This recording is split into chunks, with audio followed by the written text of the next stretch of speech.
But first, I want to return to Mike Burgess's clarification of those remarks about support for Hamas and obtaining a visa to Australia. It's taken almost a month, but now the ASIO boss says, as revealed by Sherry Markson last night, if you support terrorism, if you support what happened on October 7, then you are a threat to security. Joining me now, Sky News contributor Chris Uhlmann. Well, Chris, this disturbs me a lot because we've had the elapse of about 4 weeks between that initial statement and this somewhat clarification. I guess my concern is it's come from Burgess himself. There's been no appropriate message or transparency from the government itself. I don't think Burgess was freelancing. I think he was absolutely running out government policy, and that's been backed in by comments of ministers in the interim. But to get a visa, it takes two things. There's a security clearance component and there's a character test. The government is still dodging the issue of a character test. So I think the questions still remain. Yeah, Peter, I think clarity is needed in this particular debate. And so I went back to what Mike Burgess said on that day, because a lot's been said about what Mike Burgess said. And he did talk about rhetorical support being different from someone who supports an extremist ideology. But let me remind you that on the day that he made those comments, he said that if you have a support for that ideology, that would be a problem. So on the day that he said it, he underlined the fact that if you supported violent extremism, rather than just saying you supported perhaps a state of Palestine, or that you didn't dispute, you didn't disagree with Hamas running Palestine, that might be something different. So I think that perhaps it's great that he's underlined that, he's made it clear. But I think that you make a really good point as well. People don't understand the process. It's made up of many different parts. People are funneled through Home Affairs and then sent to ASIO. Home Affairs should be looking at a character test. And if it gets to ASIO, they have to decide whether a person is a direct or an indirect threat to national security. And if that is the case, they will be doing a full-blown assessment of the person. Now, that's always been the process. And one last thing on clarity, as I've said all along, I think the problem for the government is it lacks any kind of clarity on this, because it's caught between the hammer of the Greens and the anvil of its own base when it comes to there now being a very significant part of the Labor Party, which is very much in support of the state of Palestine. And Anthony Albanese is trying to move from one foot to the next. So I think in some ways that Mike Burgess has been a bit of a carnage in this debate. I don't think that he was as clear as he could have been, but I do think he made the point on the day.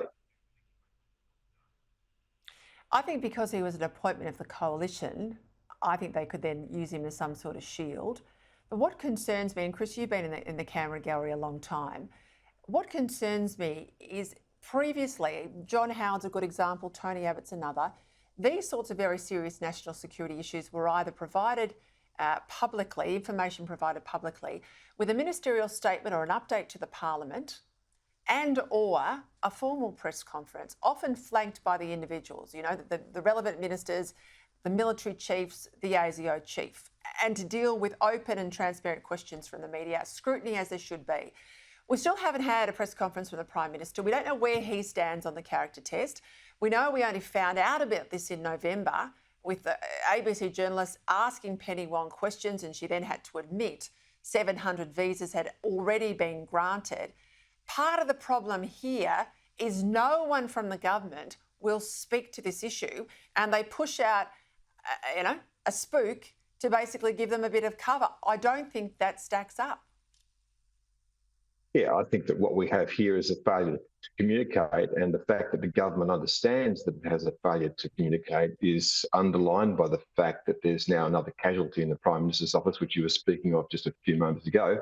That's Brett Mason has now moved on, and we now have a third person who is doing the Prime Minister's media. That means that there is a clear understanding in the Prime Minister's office and in and around the Prime Minister that they're having really serious problems with being able to communicate their message.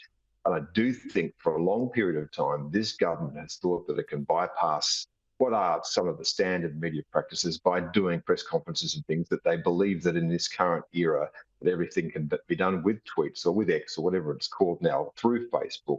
And there's something to be said for standing up and answering difficult questions. Now, I've got to say, I don't think that any government particularly likes that kind of scrutiny, and every government always has some beef with the media. But I do think that there is some value in that and some clarity in that. And I think the problem at the base of this is that the Labor Party can't get its message straight because it's not quite sure what it thinks. We learned today that about 750 people have applied for protection visas. These are the entrants from Gaza.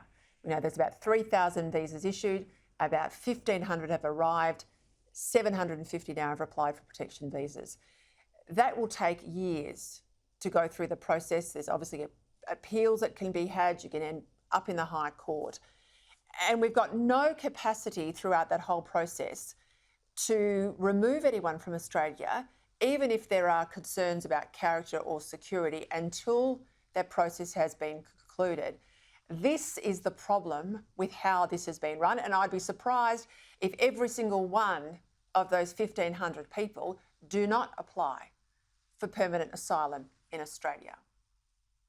You would expect that they would, because there's not much of a homeland to go back to, is there, Peter? And I think that the government could, of course, have drawn on examples from history. It's not the first time that we've had people coming from particularly difficult war zones. I remember quite vividly the former war in Yugoslavia. One of the biggest protests I ever saw in Australia was about that war, as people in their thousands marched across the bridge towards Parliament House. There were real concerns there about the security of people coming from that particular war zone.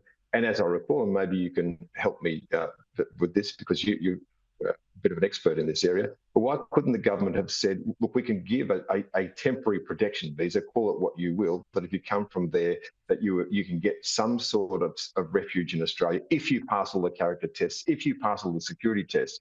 But at the end of the day, we may well return. We may well return you. You remember they abolished TPVs. They abolished TPVs. This is one of the first things this government did. But in the Howard era, you're talking about the Kosovars, they had a particular safe haven visa legislated for them that required them to go home, that had appropriate checks. I was working in the Philip Ruddock portfolio in that time, and they created a visa class. The government here, if they'd been up front, could easily have sat down with the opposition to create a one-off class of visas. The opposition, I know, would have demanded security checks, but it could have been done. The issue here, Chris, is they tried to do it secretly. They were then caught out. They've been scrambling ever since. And this is the national security story of this Labor government. That's the problem. Yeah, and I think, as I say, it starts with a lack of clarity, if you like, in the thinking at the beginning. That's where the Labor Party's issue lies, because there is such a deep division now within the party itself on how to deal with the question of the state of Palestine. So I think that all bad decisions in the end usually start with an uncertain foundation stone, which is your clarity on what it is you actually believe. All right, I'll leave it there. Thanks for joining me as always, Chris.